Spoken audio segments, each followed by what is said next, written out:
Om Shanti. We're going to take up the subject of meditation today and make it into a question and answer little forum we've got going here. And the subject of meditation is quite an interesting one because it's where people,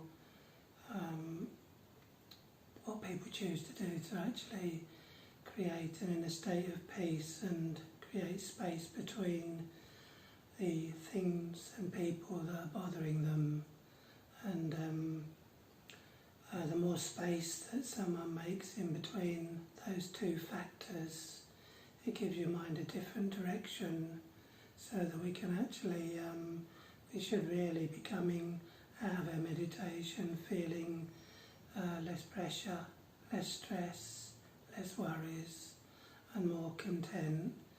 So it's quite a general term, meditation. There are various different types of meditation, of course, from chanting all your mantras and stopping your thoughts being processed because of a mantra. And there's a state of nothingness which people say they enjoy. I don't know, I've never actually tried a nothingness where the mind is completely not thinking and there's no feelings being activated. And there's the Rajyoga Meditation, which is what we practice, and there's mindfulness, whereby people are made creating a stronger awareness of something so that they become more focused on what they're doing and in the way that they're doing it. So, any questions? Om Shanti. Yes, like you mentioned, there are hundreds of meditation techniques, methods available on YouTube and all the other social media. Why do we follow Rajyoga meditation? What is the difference between Rajyoga meditation and all the rest of the meditation methods? Yes. Yeah, I mean, some people do want to change their consciousness in a complete state, so it's kind of like out with the old and in with the new. But there are some people that say they don't want to throw away all it's like anyone in a household, they'll say, we'll have a clear out, but I still want to hold on to certain things that I've become fond of, and other people might not be fond of those parts of our consciousness, but we might be, and we might have a sort of feeling of comfort from keeping. I know that lots of people, they actually don't believe that an anger-free state is healthy for them. That they do really believe that you need anger, you need fear when you're crossing the road, or a child crossing the road, they need fear, and it becomes something that people discuss quite heavily, because if you've got caution, do you need fear if you're cautious? But it's just words that we use, isn't it? But the way a person defines things in life, accordingly they take on the meditation that suits them. So horses for courses, really, isn't it? So what does Rajyoga meditation teaches? Well, Rajyoga meditation really is a complete clear out of all our old concepts, all our old identities, and actually having a complete clean sweep, just like you clean the house every week or every few days in some cases, but you have a spring clean, don't you, where you actually go over everything meticulously So basically it's actually allowing the original nature of the soul to emerge. So you've got to make a place and a space for it to emerge, because otherwise it's being suppressed. Because a lot of people are unhappy because they're actually suppressing happiness by the way they're thinking. And when they release themselves from thinking like that, there's a certain peace that flows up inside. It always was there. It was being compressed, suppressed by what was being impressed. Mm-hmm. So when there's those impressions of the external, you know, that this thing that's going on is making me unhappy, it's a powerful impression, isn't it? Mm-hmm. I take that if I believe that my wife is the worst thing that's ever happened to me, or you know, this particular neighbour that's just moved in is the worst thing that ever happened to me. That's quite heavy duty, really. It's quite dramatic, and also I'm telling you about a lot of impressions that have taken place, which is suppressing and compressing all the, I don't feel good, so therefore my goodness, because I am good, but my goodness is being suppressed, depressed, compressed by what I'm being impressed about. So basically Raj Yoga stops the compression, suppression, there's another one, suppression, compression, suppression, depression, it goes on.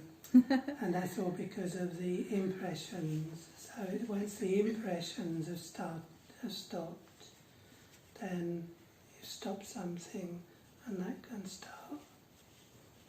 So what is the actual meditation is? We come back to Rajyoga meditation afterwards. So first we need to actually understand what exactly meditation means. It's the soul that doesn't have a physical identity, basically. A soul that is in charge of a body that they've acquired, and they're now using their body as it should be in a yogi's world, the way it should be used. Whereas a person that's a bogi, in India they have the bogis and the yogis, a person that's a bogi is a person that is very related to the sensual pleasures. So they're actually making their happiness happen from outside to in, whereas a yogi isn't concerned with those sensual joy, that sensual joy. So a person that was a bogey is not an insult. I mean, you know, we were all bogies, but people that were involved in sensual pleasures, and then we became yogis. So one can become the other, and the yogi can become the bogey as well. Yeah, and sometimes it's like half a day in one state, half a day in another, because there's a mixture going on, where we say, I don't know whether I'm coming or going. Yeah, that's right. Yeah. So for that reason is that there's different meditations that suit different people. Sometimes people just want the straw that breaks the camel's back removed and a few more to give them a certain state of peace. Anything is better than when the camel's back is broken. You know, so they just want their worries removed for that period of time, and then that's how they believe. Again, it's the belief. They believe life to be is that you're meant to have turbulence in your life because you learn to appreciate what you fought for in that turbulence. So we need to accept everyone for what they are and what they're doing and the way they're doing it, because they're not wrong, because that's right for them. So do you mean to say we meditate during the day on the wrong things, on wrong people? Yeah. We were in the impression that meditation is not everyone's cup of tea, but after listening to you, it sounds like we all meditate every day, every minute, on something or someone. So I think for me, the meditation, when I started coming to Rajyoga, I was in the impression that meditation gives me peace of mind, because I was so worried, so tensed, depressed. So I had only one vision coming to Rajyoga, that just they will give me the meditation technique and I will feel peaceful. So aren't we all feel the same, that we need the meditation to bring the peace in the mind and outside as well? So I did try a few meditation technique before coming to Rajyoga, and they did give me temporary peace, but didn't last long, maybe 10 minutes while I was meditating on something, or any picture or any lamp, but it didn't last long, so it didn't sustain me. Something like I did feel peaceful, because I think for that few minutes while I was sitting in quiet room with nice incense stick, nice smell, nice environment, so I did feel good. But then after that 10 minutes is gone. But that did leave me with good memory, good feeling, and I think this is what I wanted from Rajyoga meditation, that kind of feeling. I wanted to have that regularly or on a permanent basis. Yeah. I guess if you was to go back in history and go in a time machine or a time capsule, we'd probably say people that were dealing with problems, but they never called them problems. They would call them situations where they had to build a bridge over the sea or over a long winding river and deal with all the undulating kind of landscapes that were, clay and all the different mixtures, and they actually had to meditate, contemplate on that problem to resolve it. But to them, it was not an issue. Everything was like possible. Whereas when a person is actually contemplating and pondering nowadays, they could still have the belief that this is impossible. Yes. So, I mean, in that situation, it was meditation, because they were contemplating on a situation that they had to overcome. But they weren't dealing with lots of negative feedback and negative feelings about it. Now the situation is the person has a lot of negative feelings. They think it's the situation, the circumstance and the people, because the actual feelings haven't been dealt with.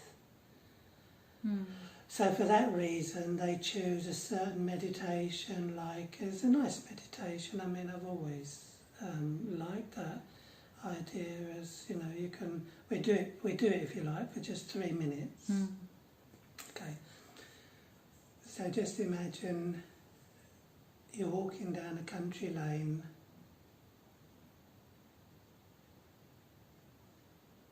A winding country lane with flowers, beautiful coloured flowers, either side of the lane,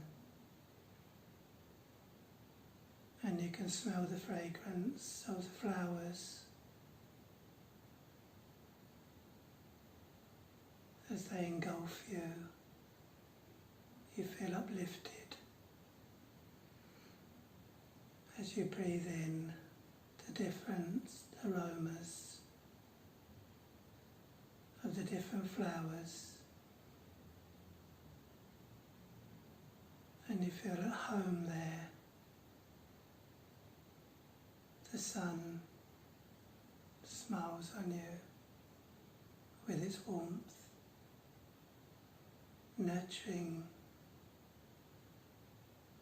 the feel-good factor that wells up inside of you.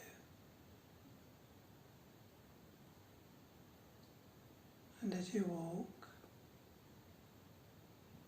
and as the warmth and the fragrant flowers support you, being gentle with you, uplifting you. And as you come across a clearing,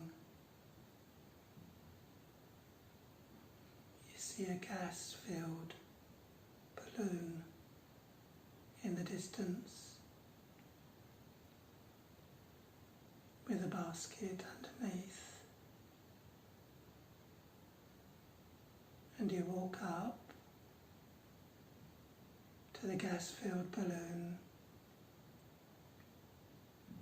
and this magic place that you're in makes the impossible into possible. You notice that the balloon is tied down, and you put all your worries, all your fears, all your problems into the basket of the gas-filled balloon, and your mind feels light as you've given away the burden of peacelessness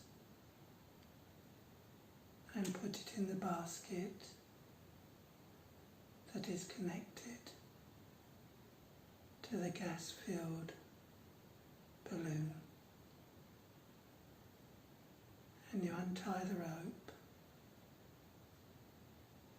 and let the gas-filled balloon float away.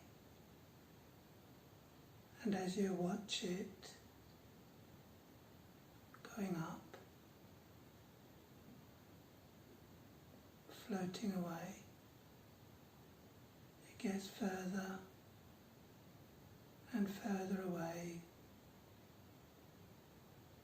and your mind becomes lighter and lighter, and peace flows over you, flows through you, and becomes a part of you. And the balloon and the worries are gone.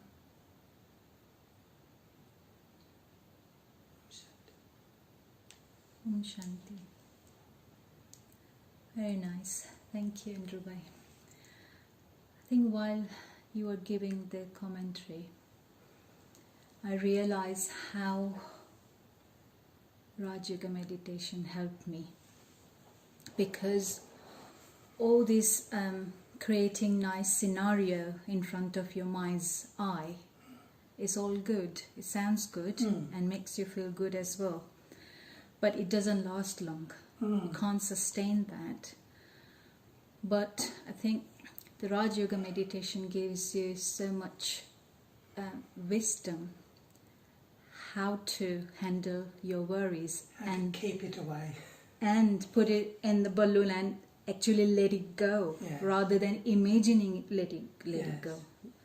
With Rajyoga meditation, it actually happens that you can actually let it go your worries, because otherwise you just keep imagining things like you just mentioned in your meditation that one day it will go.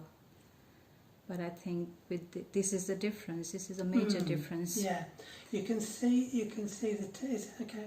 Yes. So yeah, one more thing, because the other meditation, they're just being techniques and methods, but Rajyoga meditation I find is the way of life, because like we discussed earlier on, we meditate on everything and everyone every day, isn't it? Yes. Yeah. But how to think on everything and everyone is Rajyoga shows the method, isn't it? Yeah, I mean, Rajyoga meditation is about being brutally honest with yourself, in the sense of all meditations and life as well.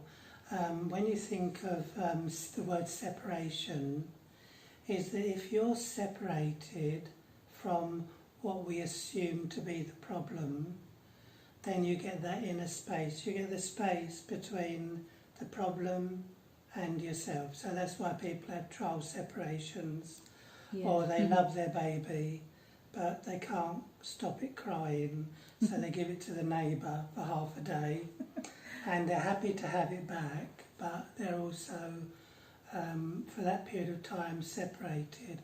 So there's the security that it's there, undamaged, unhurt, the baby, and yet there's the relief from it. So any time that you can create space between yourself and the problem that you're having, which is thoughts normally, because there's people that only believe in the problems of an external. So although they're talking about situations, it's their feelings that have manifest into the scenes and scenarios of the outside world. And I could be hating my job today, I could be hating someone tomorrow. The feelings are still the same. Hatred. Of hatred. So I could be saying that, the rush hour makes me angry and makes me peaceless, but I don't realise that I too am in the rat race, rushing around. So it's this rushing state that I'm in the rushing state of the outside. The rushing state of the outside is going on, but still it's being met with the rushing state of the inside. So as soon as there's a little joke about it actually, where the man he's in time for the 9 o'clock train, well in time, and instead of slowing down and thinking I'm going to get there well in time, he starts to speed up to get the 8:50. So instead of actually being carefree and remaining carefree, when realising that that's a separate subject to the rat race. We've called it the rat race, we've believed it's the rat race. When we're going into the rat race, we go, oh no, it's that time again, or there's that sense of dread. So I'm already becoming part of it before I leave the house. One man even said he only has one rest day a week because he stresses all day Sunday before he goes back to work Monday, which I thought was really dramatic, and how to destroy a peaceful life completely. Where does that stop? Why not eat up Saturday as well if I believe in it strongly enough? And it's like mental illness, isn't it? If you believe in it strongly enough, you'll keep it, because you become as one with the thing that's happening, the state of mind, and where it's not happening inside the self. They're two different things. But when we bring that mental illness, our state of thinking, into the place which is our sanctuary, where we dwell, where we live. And that's why I love Rajyoga so much, really, because you know, I will need a greater variety with the balloon, and there's another one that people do with, I won't do it, but I'll do it another time, but it's where you actually seal the love that you've ever given and give it to your own mind. So you go through this whole process of your whole life and how much you've been giving and how much you've been showing and how much kindness and warmth and gentleness. Every act, try to recapture every act and then give it to your own self. And it's a meditation on abundance. It's called a meditation on abundance or a meditation on love, because you're getting your own, what you've given out, you're actually giving it to yourself. So this is the actual process rather than just imagining things, isn't it? Because you have to feel the same love we have given out, but this love you have to feel it for yourself. Yes. So you don't have to imagine things which can be impossible, but this is the actual thing which you have proved yourself by giving out to someone else outside. Now to give it to yourself. It's living proof, isn't it? Yeah, it's a living proof, so it's a reality. Yeah. And I think that's why it can last longer than the normal meditation, because as long as I understand about the normal meditation, is just you're always imagining good things in front of your mind's eye, isn't it? Which again, you're separated from the bad, from the negative. But yes, it's the separation again, isn't it? Yeah. And every time you get separated. Now all those things are nice and they're productive, conducive to a healthier way of feeling. Yeah. But in reality is that your true identity, and only your true identity, is able to shed those feelings. Exactly. Because it knows that the true state of the self is peace. The true state of the self is love. The true state of the self is joy. Exactly. You know, yeah. But that was always the interesting factor. Why there's so many varieties of it is that it means different things to different people. People don't actually realise that when they're actually seeing the gas bill or phone bill that they can't pay, or the electric bill that they can't pay, they are meditating on it. Yes, we do. Yeah, they're pondering on it. They are actually a yogi, but because they're having a union or a yoke with it, the mind's yoked with it or in unified state with it. It's not a nice thing to be unified. And you get people that will go to a meditation place of solace and they'll be carrying the people that they don't like with them, saying, I'm so glad I got away from them, but they've actually brought them with them. So they're still partly meditating on the thing they should be putting a full stop on. So that's a large part of meditation, is that how good you are at putting the full stop and getting your space uninvaded again as well. Because if you don't like the thought of someone, and the thought of someone is there because you can't change them and they're trying to change you and there's a resistance between it, why not be brutally honest with the self and say, no, that's not the person. There's two of those people. There's one on the outside and there's the one that's hung up in my hallway, the picture gallery.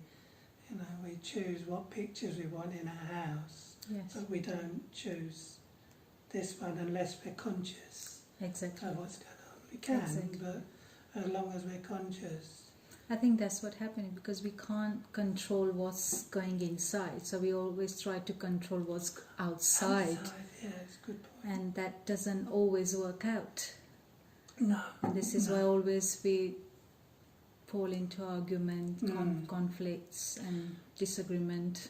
To me, as a soul, a meditator is a mediator. So I'm kind of like, I'm here I've got my good feelings and I've got my bad feelings. They are there.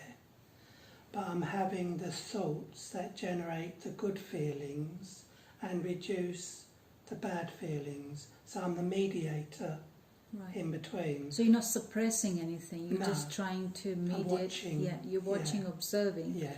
and then choose what you want to. Yeah. I'm not desperate for my good feelings. I'm not desperate to get rid of my bad feelings. I'm just having the faith of what's good and that I'm good. So I'm actually processing the goodness of where it belongs to be, and I'm not giving headroom to the things that, because there's a saying that if someone sees your quality 10 times, they might mention it once. But if they see your weaknesses once, they might mention it 10 times. Yeah, and that's the way that the identity is. Everything's outside. Everything's tried to be changed outside, and you're working to change it inside. You know, to know that. I remember saying to a group of women that were all had taken up the profession of prostitution and drugs, and some had left it and some hadn't yet come out of it. And I just said to them, you know, no matter how much bad you've ever done, you'll never be bad. And it was almost like someone needed to tell them that. Yes, because no one would tell them that. No, they wouldn't. They would judge them on their activities, their profession, what their choices are. And all that is to do with the fact that they didn't know who was choosing it, how good the person is who's choosing that type of activity, and how much of an effect it's going to have on them. Not that anything is stronger than your goodness, but it just covers it up like a diamond in the dust. It's just more dust. You know, and that's what children have to face, isn't it? When the parents are telling them they're stupid and they'll never make anything of themselves. And once they believe in that, it could have a traumatic experience for life and start them onto the road of depression and mental illness and even suicide. Yes. And that's only because, okay, they might say that, but the child doesn't know how to reprocess. How to reprocess, or how to get rid of that dust. Yeah. Cover of dust. And they're going to meditate on it, and it's going to stay with them until their belief in something better about themselves feels greater, and it does, but they don't believe in it.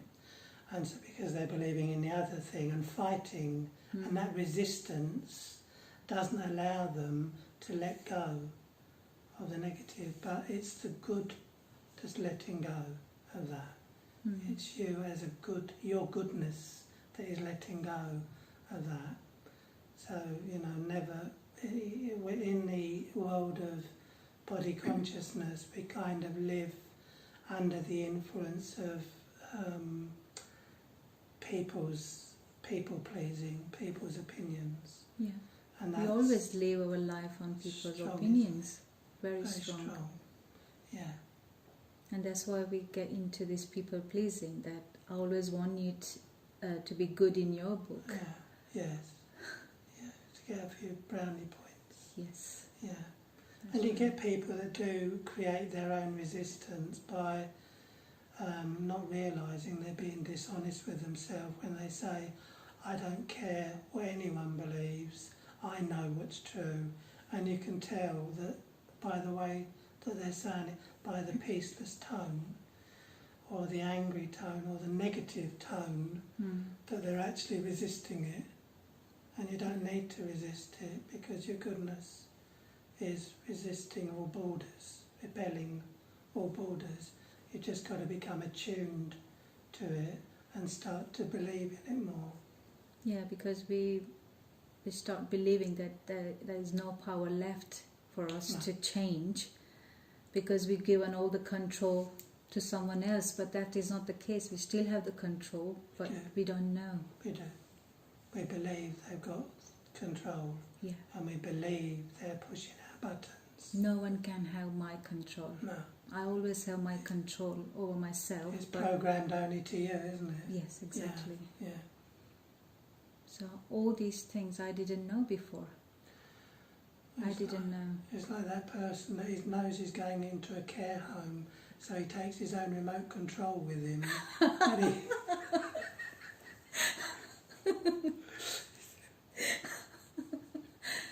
It's not programmed. So you're only programmed to you, which is nice to know, but we believe that they're programming. So Rajyoga is the key to our own self, isn't it? Really? Isn't it? Really? I feel the key to the treasures, our own treasures. It's not that I have to gain those treasures. I don't have to get it from outside world. I already have that, but I just needed the key, and this is the key for these treasures. The real test will be is there's the creation, but there's the sustenance. So once you've created it and know that thing, you know, to actually sustain it, you've got to go inside in a deeper way, in a more faithful way than you've ever done before. Mm-hmm. You know, because otherwise it will be a word that we use, you know, have faith in your goodness and so on. But when you're actually nurturing your goodness like a seed or a newborn baby, and how delicate it is and how much love that seed needs, and how much faith and warmth and energy that needs to be, and then you'll be your own experience. And I heard it in Raj Yoga in the 80s, and it was a lovely term. When you become the embodiment of solutions, you'll answer all questions. And I thought, wow, that is there are so many questions, but the answer is the discovery of your true self, with faith, with energy, with a total.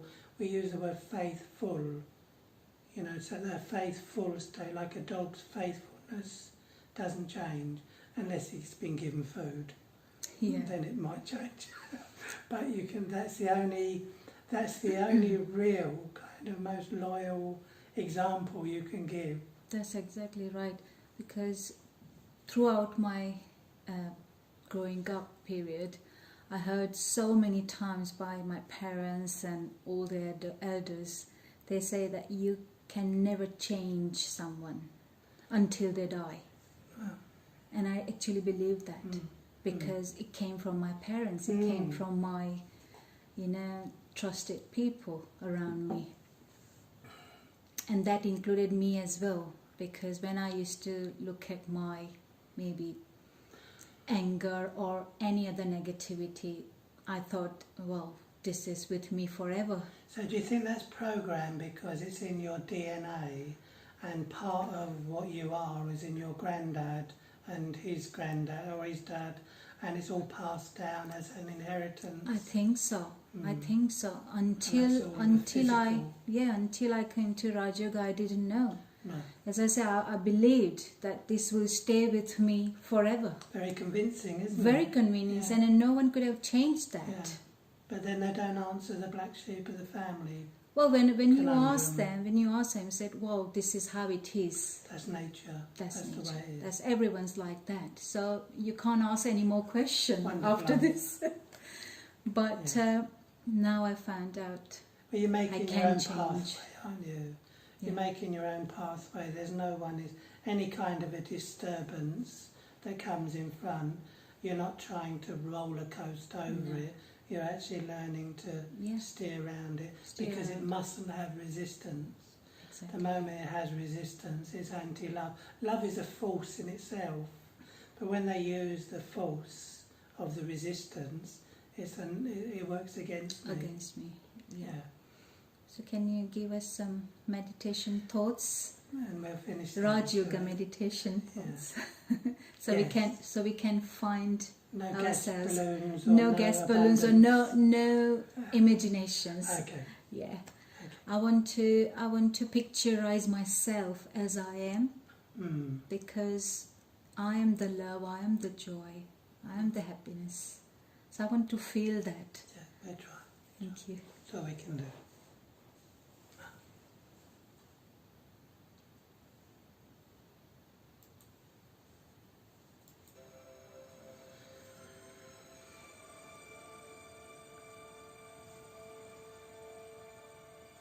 You do that then.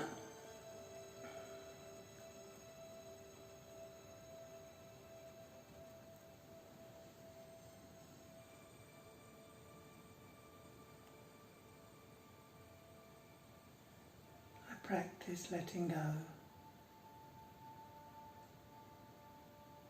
Letting go of the identity of the physical costume, the body, and being aware that it is a costume that is around me. It is like a diamond in the box,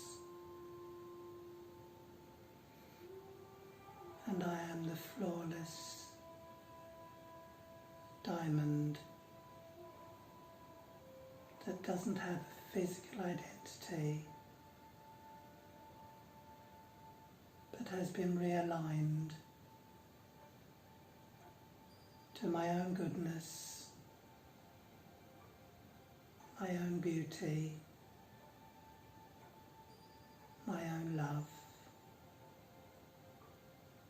And I start to love the love that I feel.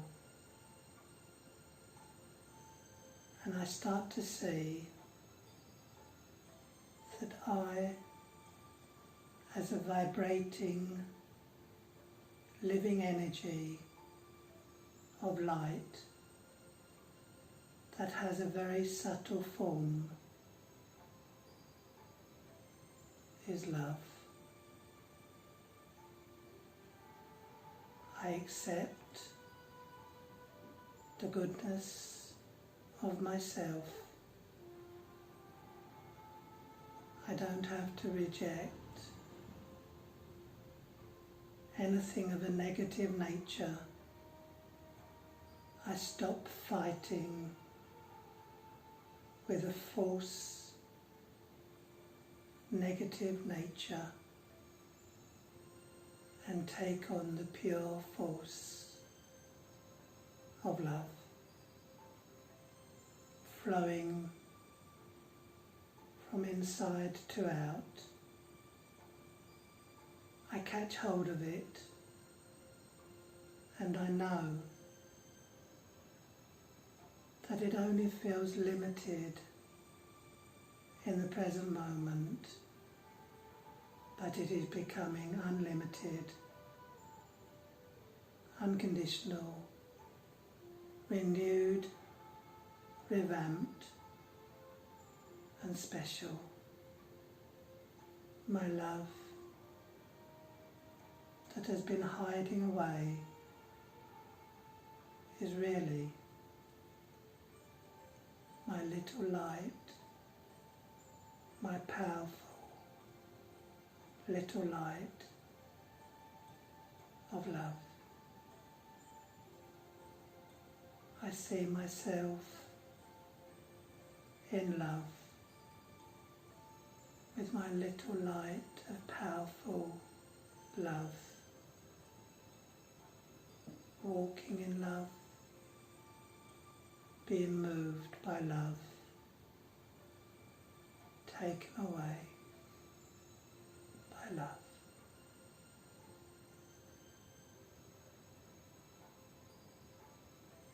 Om Shanti. Om Shanti. Thank you, Andrewbhai. That felt really good. Me too. What I would like, that this is the way to find myself and feel myself. The next thing I would like to feel is God. Right. I want to learn the meditation or yoga so that I can connect with the source of love, which is God. That's good, because so do I. So shall we do that next time, We will, please? definitely. Om Shanti. Thank you.